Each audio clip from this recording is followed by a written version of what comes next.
cool, a master work. Yeah, well, you go up and you pat him on the head. You're like, that's great. You're so awesome. Yeah. It feels so good to be good, doesn't it? First place for being you.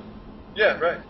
And I think that's, a lot of my criticism of the Urban Culture Project is that it amounts to that. And what it needs to be doing, and I'm not, like, Scribe isn't that. I'm not saying that Scribe's that. Because Scribe started out with everything against it. Nobody wanted tag art. Nobody thought about murals being, like, what he was doing was not valid. He had to create it himself out of a vacuum. And so, I can consider that. If you want to talk about, like, a new branch on the art tree, that's where you take the aerosol medium to a new level. And that's where he's using that medium. Now, I don't know that, and he has this kind of like weird cartoon-like world that he creates with these characters. And I fully appreciate that. I love the scale of what he does, what he tackles. I love everything that I've seen him do. I get lost in it. And I'm looking at all the different components and how they flow together. I'm not saying that guy's hack and that he's just some, like, dude who picks up a can and, like, sprays everything. Well, it's obvious that he works at it. There's structure there, he's right? He's developed a technique over time. Right, and he's mastered his technique. And I'm sure if you dig deeper, you'll find that he was probably an artist before that did something else and probably can sketch beautifully and paint, do other media as well. But then, like David Hughes, when the Kemper opened in the Crossroads, they went to David Hughes and they said, what would you recommend for an art show? Right? Of all the people that he could have promoted, he promotes Jamie Warren, who takes, like, Polaroid photographs of people partying. Oh, yeah. Right? And I'm like, okay. I'm familiar with that work. I am looking at this, and I'm like, I know these amazing artists, right? Charles Varnell is preeminent among them, in my opinion. He may be the best artist in Kansas City. Didn't she also do, she had, like, a TV-type show? Yeah, what was that called? Drunken Lewd? No. No, it was called, Whoop-De-Doo. Yeah, Whoop-De-Doo. Which seems like kind of a discombobulated freak show for kids. I mean, it's a great way to show kids that you don't have to have structure anymore. That you can just do whatever you want to do.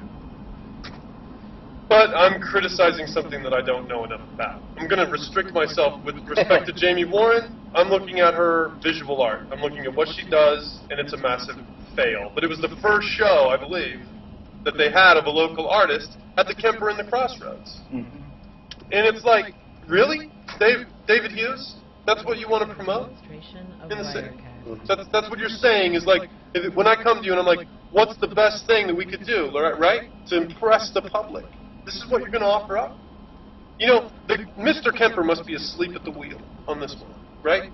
I mean, the guy's a banking genius, but he must be completely asleep at the helm of his ship. Because that place is supposed to be... Maybe not. Well, I mean, either that... Maybe they're just putting feelers out there to see what's selling and what's not. Well, they're not trying to sell anything out of that space. I mean, maybe the stuff's for sale, but that's supposed to be for the public. Yeah. When they wrote about that in the Star, right, their big thing was like, we're going to work with local artists. We're going to promote the local arts with this space. That's what their whole rhetoric was. And then they promote Jamie Warren as the first artist they do. Yeah. And it's like, I mean, I would prefer to see almost anything to that. And the people who go in there, you know what the vast majority of them are saying? What is this? This is, what is this? Like, nobody was celebrating that, but you know who's celebrating it? The Star critic. Like, they're celebrating it as, like, this great thing. There's nobody willing to criticize it. But there's kind of it's almost like David Hughes is like the mob or something. There's kind of an echo chamber. Yeah, right. Effect that's created in the hipster world. Like, people shout in this chamber and they listen to their own voices and they become the movers and shakers. And when people in the real world are going, what the hell is this? Yeah, people are like, this is what public money funds, right? Like, really? Well, this is a nonprofit I guess that organization gets to for the benefit of last part of what we're saying. Well, why it can really damage art, and one of the reasons I see is, you know, when we get into threadbare situations like, let's say the Great Recession, right, 2008, 2009, going into 2010, people start going, we need to cut funds. We need to cut funds for stuff. And, you know, sports is great. We all love sports. And what is art doing? Oh, well, yeah, that person that threw garbage in the middle of the city and called it art. And that was like, I read the thing, it said that the city gave him $20,000 for that. Oh my God, I'm not gonna let my kids associate with that stuff. Yeah, right. It's like, if my kid's not going to be an artist, because look at this crap. Yeah, So all you they do is respect they for sit it. around and they play, and we call that recess back where I'm from. And unfortunately, they're right. Yeah, It is recessed. It's But- it's the Special Olympics. It's for kids who are challenged, can't do anything else. Well, I'm afraid we've possibly been breeding that for quite a while. Yeah, it's right. We've When bred we the inept. created the millennial, when we told our kids, you cannot fail. Just be the best you can be. I'm like, you can fail. You better think about what you want to do with the rest of your life. Yeah, right. You don't want to go try to climb Mount Everest. I mean, you know, when you actually confront the adult world, but you see a lot of like I was saying, the Trustafarian children, they don't live in the same world. They're ensconced in something that protects them from failure, in the sense that like what I'm talking about, like when I set out with nothing, then I better know that if I'm going to tackle this big mountain, there's every possibility it's going to destroy me. You better tackle it with discipline and preparation Yes. and Right. serious study and thought and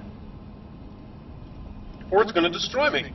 And you know, but there's not that sense in the arts. And I think that what's being promoted generally is this. I'll call it.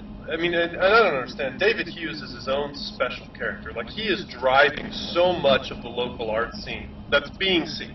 Like at the Kemper in the Crossroads, he's got their ear. He's putting shows at the main Kemper too.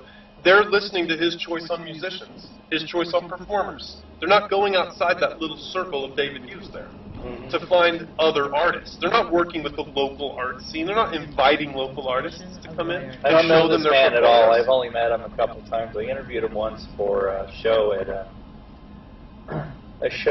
the H&R Block Art Space, which had 3 artists, and one of them was Jamie Warren, which is why I laughed when you said that, because I knew instantly what you were talking about. Yeah, right. And there were another 2 artists. One was a tapestry artist. It wasn't my thing, but it was like, you can see there's work and dedication put into this. And another I liked mainly because I like Googie, and his artwork reminded me of Googie, but it had these religious phrases mixed in with, like, as if it was an urban speak, you know, like "Thou shalt not kill, biatches," you know, stuff like that. Oh yeah, right. And but I thought there were parts of it that were really clever, and I liked it. But then I went to the other side, and it had these what looked like Polaroids, and I was like, and then there was a room filled with garbage and a badly made video,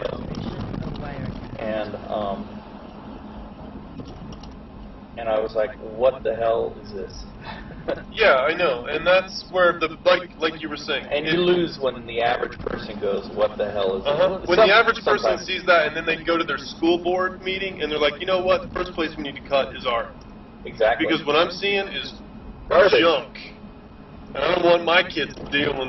I mean, you know, like you're And, sending you know, them the wrong message. Kudos if there is a experimental edge to this. It's expanding horizons that maybe we don't see, and I'd give them that if that's the case. But you got to convince me deeper.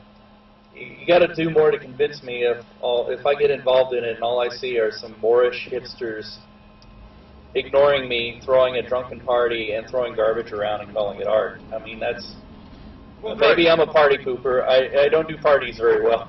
Well, that's where, you know, like my goal with the Keyhole Gallery has been to kind of redirect some of that energy. Now, the nice thing is that on First Friday, we have a lot of people come into that space. I mean, it's like a disproportionate number of people given what our resource base A is. lot of people are coming in from the suburbs into town.